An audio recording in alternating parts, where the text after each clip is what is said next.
آج اس فاشسٹ حکومت کے 16 مہینے پورے ہو گئے اور شہباز شریف جو ہے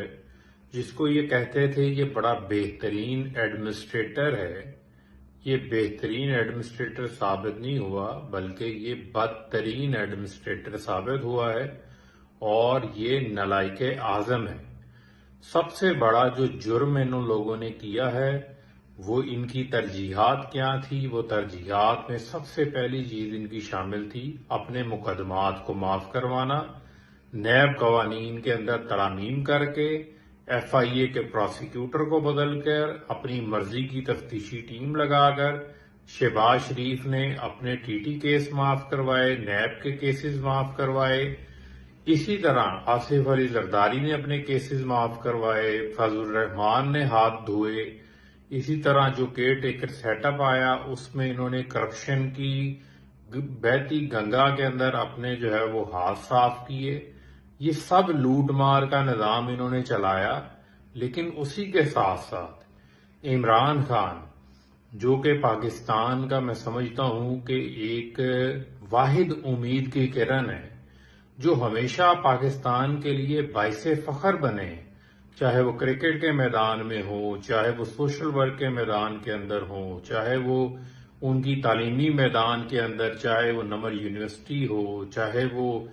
عبد القادر یونیورسٹی ہو۔ اس کے علاوہ عمران خان نے جو 3 سالہ ان کا وزارت عظمیٰ کا دور تھا، اس کے اندر انہوں نے ملک کی معیشت 6.5% کے اوپر لے کے گئے، 55 لاکھ نئی نوکریاں پیدا کی، کووڈ کے دوران ملک کو جو ہے وہ مشکلات سے باہر نکالا،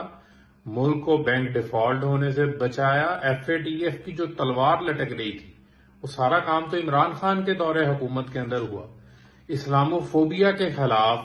پوری دنیا میں جو ہے وہ مسلمانوں کا مقدمہ پیش کیا، یو این کے اندر ایک دن قرارداد مقرر کروائی گئی، ایک روز اسلامو فوبیا کے خلاف 15 مارچ وہ مقرر ہوا، ناموس رسالت کے حوالے سے آواز بلند کی، پوری دنیا کو یہ بتایا کہ نبی پاک صلی اللہ علیہ وآلہ وسلم کی محبت 2 ارب مسلمانوں کے دلوں کے اندر ہے، لہذا جب آپ ان کی توہین کرتے ہیں تو مسلمانوں کی دل آزاری کی جاتی ہے، لہذا ہولو کاسٹ کی طرح اسلامو فوبیا اور توہین رسالت یعنی کہ نبی پاک صلی اللہ علیہ وآلہ وسلم کی توہین کے اوپر بھی پابندی ہونی چاہیے۔ اس کے علاوہ عمران خان کا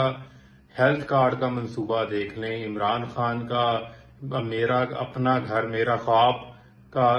منصوبہ دیکھ لیں، کامیاب جوان پروگرام دیکھ لیں، لنگر خانے تھے، پناہ گاہیں تھی، کوئی بھوکا نہ سوئے گی